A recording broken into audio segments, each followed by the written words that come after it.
热门财经议题、即时投资快讯、焦点新闻话题，陈凤馨与您同步掌握。欢迎收听《财经起床号》。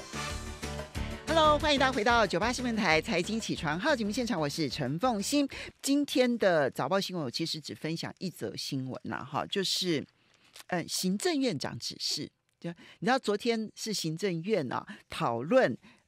有7大修法案吧？那修法的案件7项修法案件，目的呢是为了要打击假新闻、假消息。好，那在这里面，我觉得农产品食安的部分呢，我觉得勉强可以接受。可是国家安全啊，其实那些修法都已经问题很大了。然后呢，还不止如此。那在这个打击假新闻的这个讨论当中呢，行政院长赖清德指示要办人民对媒体信任度调查。我想媒体信任度不是不能调查，民间都应该调查，而且我认为学术机构尤其应该要来调查。调查了之后，当然因为当你要讲说这个所有的第三方机构就有公信力吗？我也不敢讲哈。但是呢，如果这一类的调查多了，各方的调查讯息多了，那也许这也算是一种相互制衡啦哈。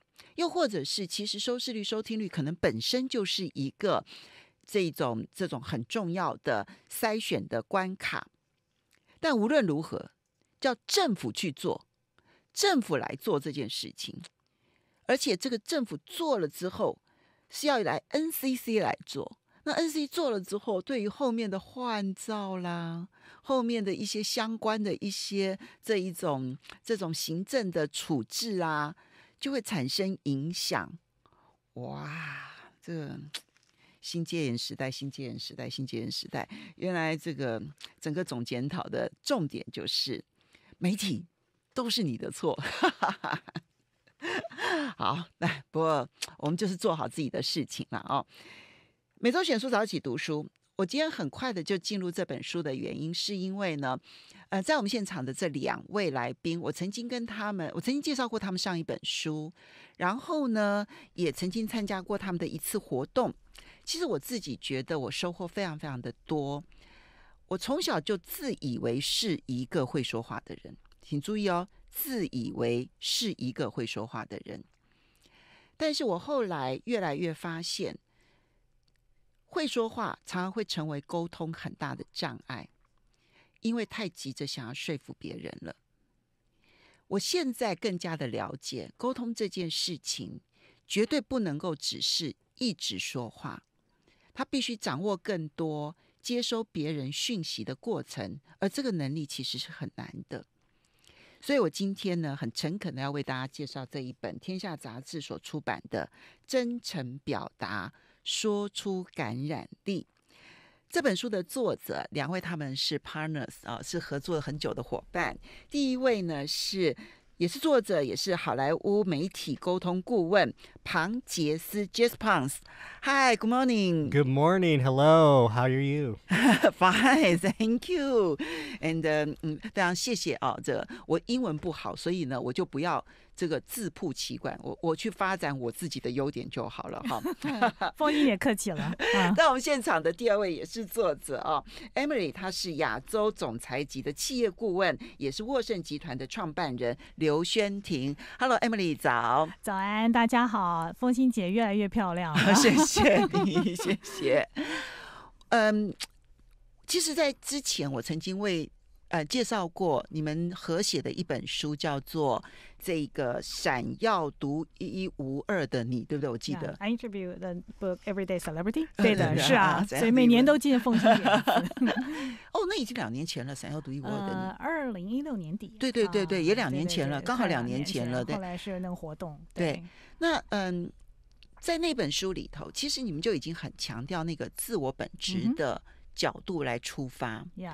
那从那之后，这2年期间，为什么还要再写这一本书？你们觉得你们有哪一些的理路是特别需要在这本书里头介绍给大家的？ So Ms. Chen is asking, we had the book, we talk about how do we communicate with our own qualities and why we have this new book. What's the purpose of it? Well, thank you for reading it and for having us here on the show. I appreciate that. Thank you. So our first book, The Shining Unique You, really was about tapping into your own innate star quality and being aware that every day you're under a metaphorical spotlight, whether that is at work, at home, or in the community. And once you become aware of this, you realize that you have impact and you have significance with people in ways that you probably didn't realize before. 这其实，在我们第一本书呢，就是 Everyday Celebrity 闪耀独一无二的，我们是想说，支持大家都能够发现 OK， 并且发挥自己内在有一些非常优秀的特质甚至像明星般的特质，只是可能我们之前并不是那么察觉。那怎么样在这个特质呢？因为其实我们生活当中无时无刻都在沟通，所以不管是在家里、在工作上，或是在一些社群的活动里面，那可以怎么样呢？展现自己最棒的特质，闪耀独一无二的，那是我们上一本书的初衷。这本书当然对我来说OK， 那这本书跟上本书很明显的有不同的地方点。So there's a distinction between this book and last book. So and so this book takes some of those principles on the Shining Unique You and expands on them so that not only are you aware and know that you can create impact, you can purposefully step into situations where you communicate via public speaking, and the way that we define public speaking is multifold. So it could be when you have a toast at a wedding, or when you're doing a keynote or presentation like you've done, or a job interview. In each one of those situations, not only is there a shining, unique you that shows up, there's an awesome you that shows up. 所以基本上来讲呢，这本书跟上本书最大的不同就是说，我们还是要掌握原来我们所深信的一些原则这些明星的特质、明星商数，可是呢，把它再扩大到一个比较令大家都可能会感到比较恐惧的情境。OK， 可能是跟很多人沟通，在公开演说的场合，或许是在婚礼上致辞，或许在工作上你要做简报。OK， 这些无形的这些镁光灯下跟众多人沟通，这是我们觉得说，这我们可以服务到我们的这个受众怎么样能够让他们的这个所谓的明星商数自己独有的特质，在这些公开演说的时候呢，能够发挥出来。我觉得这一本就是对我来讲最重要，就是公开演说的时候，你如何把你自己的特质展现得很好，而且呢，你能够跟观众、跟你的受众做非常好的沟通互动。我觉得这件事情呢，这本书的建议非常的多。但是呢，这本书我们在进入最细节的本质的时候，一定要从这个 Jess 他17岁的时候的那个故事开始说起。其实17岁的 Jess 还不知道如何的真正的承认自己的优点，所以他曾经做了一件蠢事，而这件事情让他印象深刻，而从此改变了他对于公开演说以及了解自己的所有的看法。是的。So Ms. Chen was saying that yes, we have a lot of great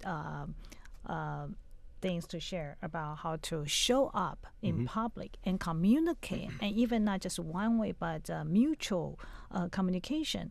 And so she would like to know more about your story when you were 17. Seems like you did something stupid, as your words, and actually that creates such an impact. Okay, which probably prompt you to learn more about communication and public speaking. Well, one of the things that Emily and I do in our books is to share a personal story about ourselves. And in this book, I spoke about when I ran for student office when I was in high school. And I had prepared a speech, and this was out in the stadium in front of 400 different students, to talk about why I should be elected the treasurer. And what ended up happening is that the night before, I decided to try to do a gimmick. Okay, please. And so the gimmick was that I created a mask, actually literally out of a paper plate, where I had cut eyes out and a mouth. And during my presentation, when I said, you have a lot of people talking at you about why he or she would make a good officer, but you never know what you're going to get. And so I put the mask on my head, and this is what I think of my competitor because, he wears a mask all the time. And then I continued to speak. That was not a good idea. What ended up happening is that I made myself look worse. Yeah. And the gimmick not only failed, but it taught me a lesson that why was I not good enough? Why did I have to try to do something? Why, on many levels, did I make it more complicated than it needed to be? 所以呢，这个故事呢，就 Jess 在17岁的时候，他想要竞选在学生会的一个干事，对然后呢，当然每一个竞选者都要做一些发表他就以为说这个他的竞争者呢常常戴一个面具，所以他想要用那样子的一个小伎俩呢，能够让大家知道说他想要展现给大家是说他做了一个面具，把这眼睛啊、嘴巴这边挖了洞，然后戴上去，然后说你们永远不知道在这个面具之后到底是什么样的人，然后再把面具拿下来，结果呢，当然那是一个非常失败的沟通，所以这件事情就让他想说，为什么我一定要做这样子的事情去表达我的观点呢？是我有自己有什么样不够好的地方吗？我可以怎么样就是很纯粹的让这件事情很简单沟通出来我是谁，我有什么样重要的讯息呢？要跟我们的这个观众分享，让他们收到我想要给他们创造的价值。所以呢，Jess 其实从一开始的时候去努力的去了解沟通这件事情，后来你发现到说，其实跟别人沟通有一件事情很重要，先要知道自己是谁，知道我自己是谁，了解我真正能够让别人接受的那个特质是什么，其实是所有沟通的第一步。So Jess, I think you're right. Okay, so actually in any communication, okay, to show up who you are is the first step in any form of communication. Yes, absolutely. And, you have to ask when you don't, when you have this idea of how you should be or the way that you need to be. Why? Are you not good enough? Is it because you're flawed? Is it because you're imperfect? Well, the imperfections and the flaws are what people are going to be attracted to. Think about when you get into a relationship, right?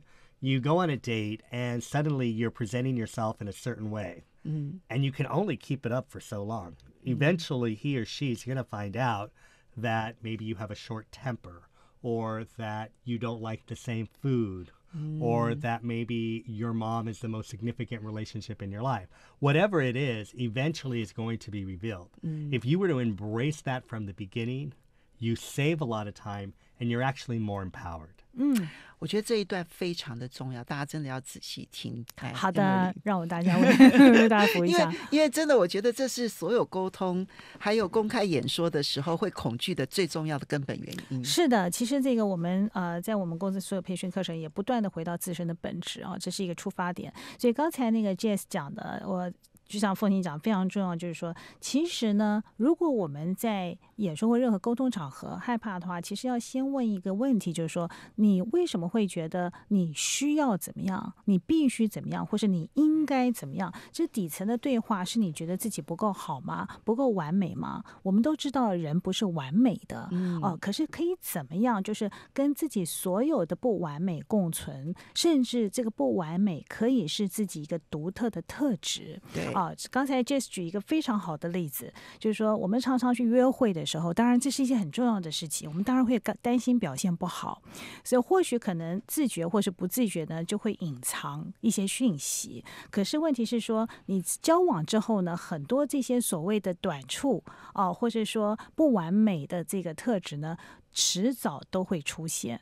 OK， 比如说你的脾气可能不太好啦，或是说你不喜欢尝试新的事物OK， 或是说你跟妈妈的关系是不是有一些特别的一个因素，所以这些迟早都会让对方看见。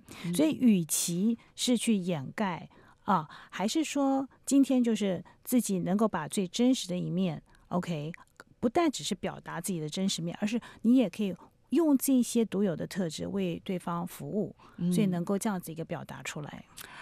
所以啊，我喜欢书中的一句话，说我们要成为优秀的演说者，但是不用成为完美的演说者。优秀的演说者并不是完美的演说者。Miss Chen, like one of the soundbites that you provide is become a great speaker, awesome speaker, not necessarily a perfect speaker. Yeah, and awesome, the way that we define it, because it's an acronym in our book, is to be aligned, to be wired, to be empathetic, to be simple, to be open, to be magical, and to be engaging. Awesome. Yes, exactly. Awesome. Yeah, and the idea... 7 principles. Exactly. And the idea is that, you can't strive for perfection. Perfection is a trap in our lives all over the place, especially when you are speaking. Emily and I always say, the concept of communication seems simple, but it's not easy. OK。好，这7大原则，所以刚刚 Jess 就提到了他们提出来的7大原则。没关系 ，Emily 让我们了解一下这7大原则。好的，就像刚才凤馨姐讲，就很喜欢，我们可以怎么样成为一个优秀的一个沟通者、演说者，而不是一个完美的演说者。所以怎么样我们可以支持大家能够真的跟真正的自己连结 ？OK， 所以我们提供了这个7的元素。OK， 我跟 Jess 开玩笑 ，This is our 7 up 。如果能把这7个元素 up，OK 提升的话呢，有道理，是，我觉得这是我们的 7 up，awesome，A W E S O M E。那 A 代表 align， 身心一致。我们把这个 awesome 再拼一次。好的 ，A W E S O M E， 因为这既是太棒了的意思，对 ，awesome 就是很赞的意思，很棒的意思。然后呢，又同时可以把这7个单字，然后变成7个很重要的行动法则。是因为我跟 Jess 一起创作，我们就觉得说，因为我公司叫 Awesome Group， 所以说怎么样能够这是我们一直在致力。支持大家能够发展发挥自己的特质，所以我们就用这个英文字母去找到这些我们想要支持大家的这个元素。OK， 所以 A 代表 align 身心一致。OK，W 代表 wire 建立连结。E 代表 empathetic 有同理心。S 代表 simple 简单明了。OK， 然后 O 代表 open 开放接纳。这个 M 代表 magical 创造神奇。最后一个 E 是 engaging 展现魅力。我觉得前面5点如果都能做到的话，就能够展现神奇，创造魅力。我们就一步一步来说好了。好的。She feels like if the first 5 that they can really capture and express, they can be magical and engaging. Yes, absolutely. And so this idea of magic is that when we communicate, right, when we are there sharing an idea, or we make an agreement or a plan, you've suddenly created something that didn't exist. Our words really are magical. Our words are also magical in the ways that if somebody's feeling down and we say something, we lift them up. That same sort of thing can happen in any sort of public speaking context. 我们要进一段广告，回来之后 Emily 会告诉大家，其实最重要的沟通就是我把我的讯息成功的让我的观众接触了、接到了，而且他们接受了，这就是完美的沟通。对，而且有反馈。对，我们休息一下，等一下回来。其实 Awesome 这一个7个原则，对我来说前面5个最重要。那可是身心一致，其实就跟我们刚刚所提到的了解自己关系已经很大了。我们等一下呢，就会先从 W 建立连结开始说起，因为我觉得一般人都不太能够了解什么叫做建立连结。休息一下，马上回来。欢迎大家回到98新闻台财经起床号节目现场，我是陈凤馨。每周选书早起读书，今天为大家介绍的是天下杂志出版社所出版的真诚表达说出感染力哦，真诚表达说出感染力。在我们现场是这本书的2位作者，好莱坞媒体沟通顾问庞杰斯 Jess Ponce 以及亚洲总裁级的企业顾问渥盈集团的创办人刘瑄庭 Emily。Eric， 刚刚我们其实提到了，你们在这本书里头也非常欢迎脸书上面的朋友们一起来看我们的直播。您刚刚提到了这个7个原则，当然第一个身心一致，谈的是对于我自己的本质的掌握哈，然后把我的特质真正的展现出来，然后不用害怕不完美这件事情。但我觉得最难的是连接。You think aligned? Okay, so we talk about how can we connect with our own qualities, but she think probably the most challenging one, more than aligned, is wired. Yeah, the idea of being aligned is to be connected to yourself. So not only in your thoughts and in your emotion, but also in your knowing. And I think people sometimes find that challenging. You also point to wired, which is being connected to your environment.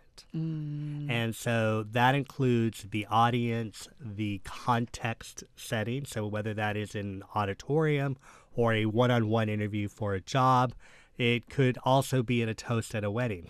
And if you're not wired or connected to what's around you, that environment can control you. That environment can throw you. That environment and those people may not help deliver the message because you allow them to be distractions. 其实这个我们在讲身心一致啊，很简单的这个 recap 一下，就是说，其实我们讲的身心一致是，比如说我的脑袋跟我的心、我的情感，还有我的 knowing， 就是我的直觉是完全在一起的。因为很多人在做公开演说的时候，可能都只有跟脑袋连接，而没有跟我们的心、跟我们的直觉连接。那在 wire 呢？所以如果先跟自己完全的连接，在所谓的建立连接，是跟这个环境、跟这个观众能够建立一个连结。为什么呢？如果说你没有建立这个连结的话呢，很有可能就是说这个外在的环境或是观众他会掌控你。因为呢，如果有不预期的事情发生的话，你可能就很容易被分心或者说你失去平衡。那比如说我们今天不管在婚礼致辞，或是说我今天在一个讲堂演讲，或是我在面试 ，OK， 到底我的受众是谁？我在什么样的情境？OK， 那么如果说没有连结的话呢，如果有一些是不在你计划当中发生的，你可能就会更加引发你的焦虑或是不安。所以这个wire这个连结，其实更重要的是分析你要公开演讲的那个客观环境可能的变化吗？It's like a connect with the possible changes in the context, the environment. Yes, it's being open. Right? Open is one of the things that we talk about. Once you're wired, once you're aware, you can be open to changing environments. But the awareness of being wired is understanding that everything that's happening in the environment is part of the communication process. So that, for example, at a wedding, right, it's a celebration. There may be people who have been drinking. There may be some family dynamics. There could be some people that are loud in the background, right? So you become a part and aware of the environment because too often what happens is we have an agenda. We have something that we want to say, but it's like a one-way monologue, right? I'm going to say it, I'm going to say it, I'm going to say it, I'm going to say it. Well, it's not about you. It's about the event. And as somebody who is doing a toast, or somebody who is presenting a keynote or a business pitch, you are part of a dynamic. It's not all about you, and we forget that. 所以这个建立连接呢，就是说我们可以怎么样跟这个环境，刚刚凤馨姐说，是不是可以掌握这个不预期变化？其实我们很难去掌握任何变化。可是第一个就是说，我要能够开放接纳，因为这所有这个环境当中会发生的事情，都是在我们沟通当时的沟通的一部分的动能。所以与其去忽略，你是在这整个动能当中的一部分，因为这个沟通当中不是只有我自己一个人比如说我们今天拿婚礼做例子好了，因为昨天呢我们也在录音，结果有一位小姐就说，她觉得每一次去婚礼呢，每次听人家致辞是最无聊的事，因为好像这个证婚人啊或主婚人他们都自说自话，然后其实这个所有的这个嘉宾都饿得半死。OK， 所以刚才 Jess 也举了这个很好的例子。那我们在参加婚礼的时候呢，可能有些这个在有的人致辞变成是说他单向的在说一些话，可是并没有察觉到今天来宾现在的状况可能有一些人很高兴的在喝酒或者声音很大甚至可能有一些人在闹新郎新娘。OK， 这一些东西都是在那个沟通当下发生的所有元素，所以可以怎么样开放接纳 OK， 让它这个动能是我们可以能够面面俱到跟连结在一起。连结，我也很喜欢你们这里面书有提到一点，就是你要能够开放心胸去连接这个环境，很重要是你要放弃控制。Miss Chen likes what we mentioned in the book. Okay, if you really want to open and being connected, you need to let go of control. Being control. It's very hard. 很困难。For all of us. 对我们任何人来说，其实要控制都是一件放下控制都是一件非常困难的事情。当然刚刚提到的环境就是你可能在面试的时候是一个环境，你可能在公开演讲的时候是一个环境，你在公司演讲，你在学校演讲，你在不同的环境，其实可能在公司简报都是不同的环境。但是呢，我们接下来要谈的这个有同理心其实就牵涉到说，沟通这件事情不是只有我，沟通这件事情还包括了很多你所面对的你，很多很多的你。这个同理心要怎么样子适当的建立，我才可能了解观众，我的受听者他们想要听到什么。She said no matter in what occasions, okay, maybe interview, maybe giving speech in the company, presentation, or in school. Okay, so it's different scenarios. So how can I really know the audience and to communicate what I want to? It's like a gift that they can receive. How do I know my audience? Because every individual is different. Well, I think context is the first thing that you should look at. So if I'm going to use the wedding as an example. If you're at a wedding, these people are friends and relatives of the bride and groom. So they're there to celebrate. If you're teaching a class, those are students who are there to learn. And it could be about a specific topic. If you're doing a keynote presentation, think about who is the organization you're doing the keynote for? Why are they showing up? And in every situation, when you look at your audience, you have to think about what do they value? What is important to them, right? You are taking your time to deliver a message. They are also taking their time to hear it. So it's a mutual respect. If they really value this, then what can I do to help meet that need? It might shift a little because sometimes people come into a situation thinking they need a coat, but what they really are looking for is a suit. So it's an interplay, but you've got to give some consideration to the context of why people are there and what they want. 所以基本上来讲，就是我们在不同的场合有些不同的沟通，像刚才 Jess 用婚礼做个例子，那可能参加婚礼也多半是亲朋好友。那么今天我们在公司做简报，可能多半是我的同事或是客户。那如果在一个规模更大的一个演讲的话，那这个受众可能又不一样。其实我们每次在沟通的时候呢，其实这是一个双向要尊重彼此时间跟精神的地方，因为不仅是你自己做准备，你想要把这样的讯息送给你的这个受众，同样的受众也花了时间坐在那里听你说。对，所以到底其实这是一个我们也要尊重他们的时间，所以更加要尊重说，那么到底受众他想要的是什么？因为常常刚才Jess用一个比方，我们可能本来想送他一件大衣，结果发现其实他要的是一套西装。OK， 所以能够怎么样真正的去辨识今天受众他的需求是什么？所以我们的沟通呢，才是一个礼物，能够真正的针对他们的需求提供这样的价值。我觉得他在了解自己跟了解观众之间是不断的反复来回的思考，他既要去想我自己有什么特质，然后我能够展现什么样子的热情去影响对方，甚至于可能让对方因此有所行动。可是我也必须要去了解对方为什么而来，他要的是什么。所以我的感觉是，因为你们这里面其实虽然是分一个章节去谈要有同理心，可是其实前前后后里面谈的都是我能够影响对方什么，而对方是为了什么而来。你想清楚这件事情，你就会知道你的内容对不对了。是Ms. Chen was saying that, so from our qualities and how we communicate the message, so with our passion, we can be infectious and even call for action. But on the other hand, we need to be aware what the audience needs. Okay, so then we can really help them to offer the value we can provide. 好，我们稍微休息一下，马上回来节目现场。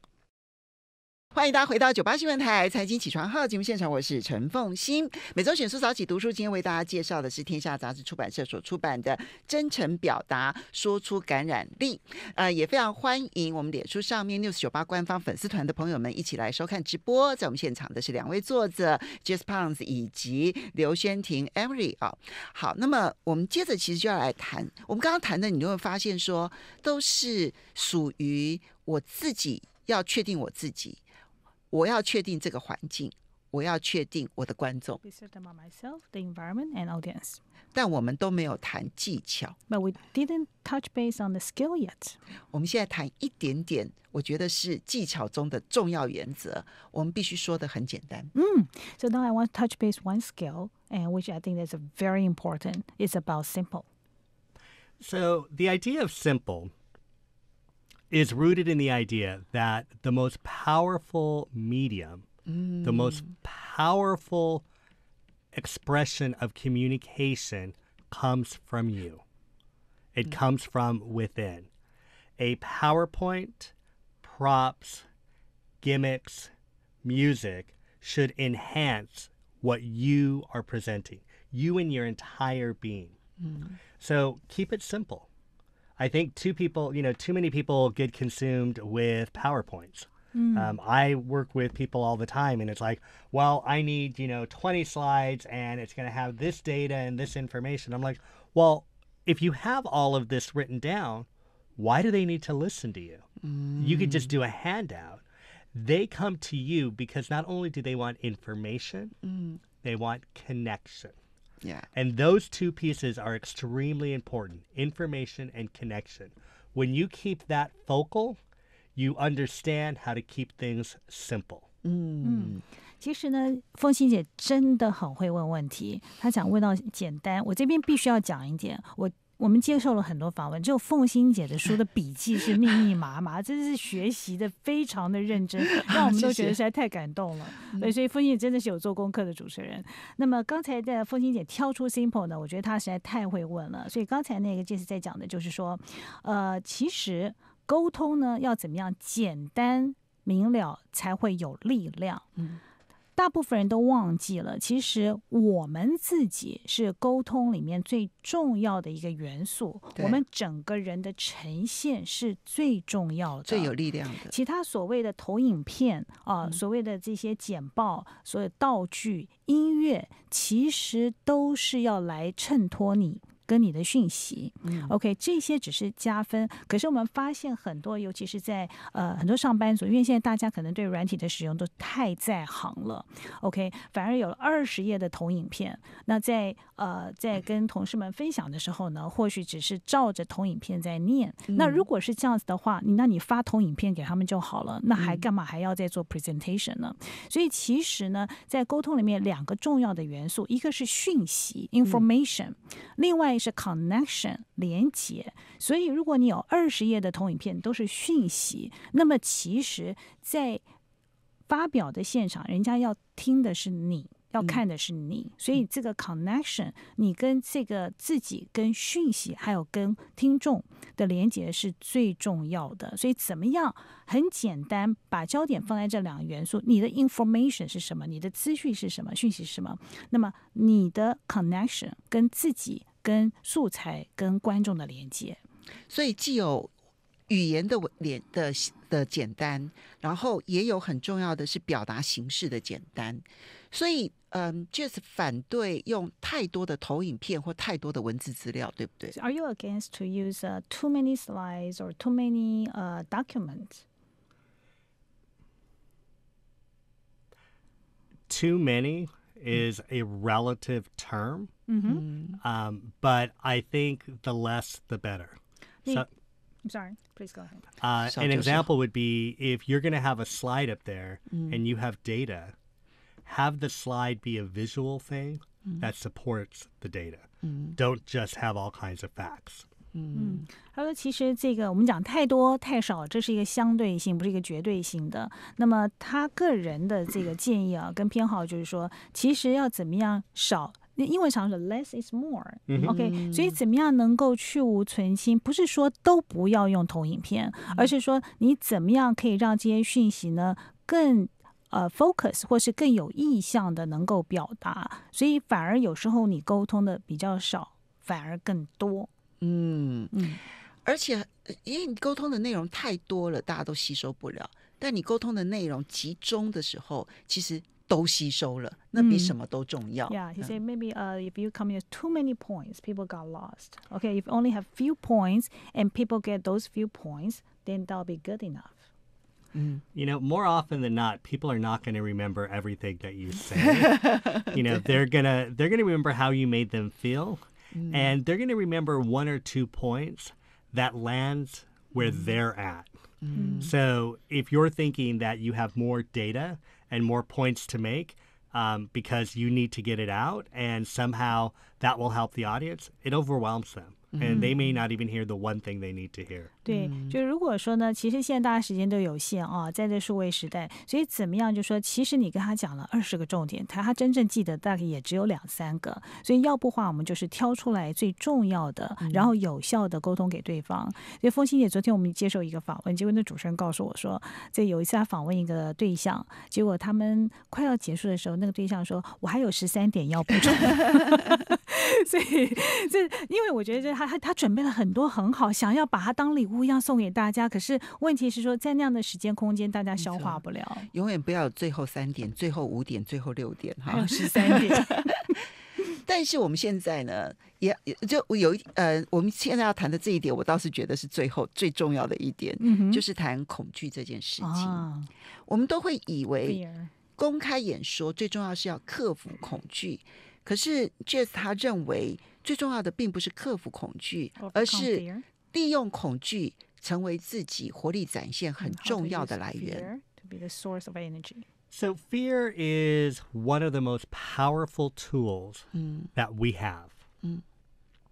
And we often misunderstand that we can use fear to help us in our public speaking. My fear took control of me when I decided to put that mask on. And I have worked with tons of clients where they get up and they're like, oh my God, I'm so nervous. I couldn't do anything. I had a couple of people who said, well, I took a relaxer, like a Xanax. And I'm like, why would you do that? Well, because I needed to relax. I'm like, okay, you're working against yourself because suddenly you're not in your body. Fear tells us that whatever we are about to say next is important. It says that we are in a position where we want to reveal something, whether that's information or something about ourselves, that is significant. It also says that I'm going to be vulnerable. And I think most of us don't want to be vulnerable, don't want to be wrong, don't want to make a mistake. So one of the solutions to dealing with fear is abandoning perfection. OK。他说这个恐惧呢，我们可以怎么样运用恐惧？因为很多人觉得被恐惧给捉住了 ，OK， 所以我们常常说，好的，那我们要怎么样把恐惧换成是有一个有力量的来源？OK， 能够与它和平共处。OK， 能够放下这个恐惧，其实是踏入恐惧，真的去体验你身体所有的感官，其实可以被解读成另外一种，是一个对讯息的兴奋。兴奋，把恐惧转换成为兴奋，当然书里头会介绍一些方法，但是如果你能够用很兴奋的态度去转换恐惧，其实会有成功的演说。